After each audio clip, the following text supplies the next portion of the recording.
Yes, it's another Whiteboard Wednesday. It's another Whiteboard Wednesday. It's another Whiteboard Wednesday. We gonna talk about it. We gonna talk about it. We gonna talk about it. We got under 5 minutes, so let's get into it, shall we? I don't have time to play around like that, fan, but I do. Okay, let's hop into the whiteboard, shall we?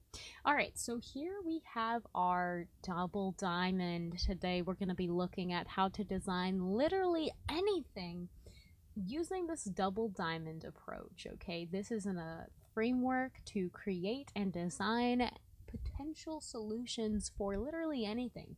And again, this could be designing your life, designing your business. This is just a design thinking, okay, a little one-on-one. All right, so I'm excited to talk about it. Let's get into it. I realized that the last video I made that there was no volume, so here we are again. Hi. All right, so it is already filled out for us.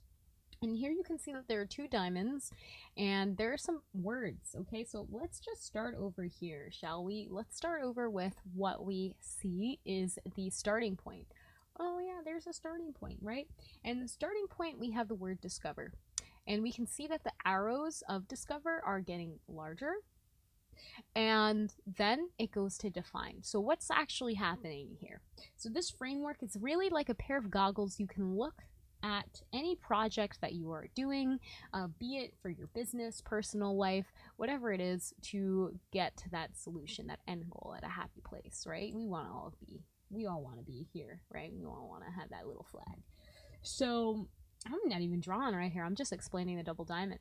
So the discover process is really you brainstorming, okay? That's when you're getting the ideas down. Let me do a little light bulb. Yeah, that's a light bulb. What about it?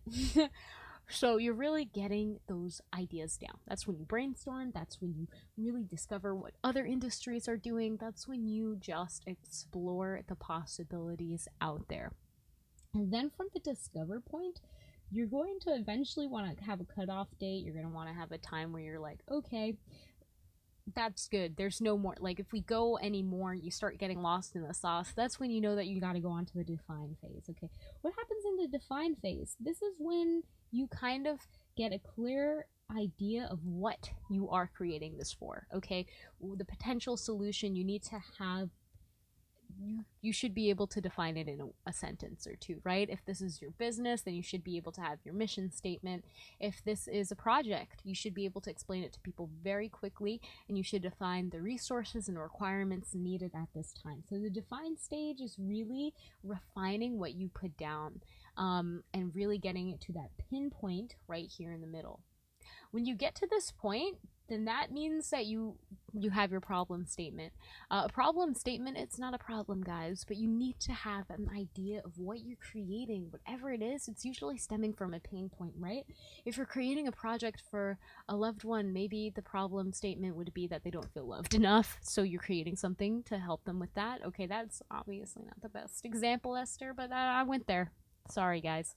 But yeah, getting your problem statement clear is going to help everyone, especially if you're doing a group project or a team project like that. And that's going to help you as you go on to the next phase of the diamond, which is the develop or design stage. So here's really where you're, I'm doing a mouse because a lot of the things that we develop these days are online, they're virtual, but of course, they could be physical as well. You could manufacture something. If it's a book, you have to really get clear on creating and designing the book and whatnot. So the develop stage is super duper important for the creation of your process, and it's probably going to be one of the longer stages. And then you're going to get to the deliver phase. So when you find that you're like, okay, I'm at a point where that's good, I feel like I'm developed as much, I've created as much as I can, then you're going to want to deliver it. You're going to want to test it out with other people. You're going to want to make sure that they are receiving your deliverable well. And when you've tested it out, of course, you can go back. There are times where like maybe you want to go back to the develop phase from the deliverable. Maybe like from develop, you want to discover more things that you need to develop. So there's a lot of different phases that this can kind of go and take, but that's pretty much the thing. And at the end, you'll be a happy camper. You'll have a clear idea of what you've created, and it will actually help that solution, that problem that you were going for. So I do hope that this helped you, that this little chat, gave you some food for thought and some insight on how to utilize this in your own creation process. But without further ado, we pass that 5-minute mark, and I'll see you in the next Whiteboard Wednesday.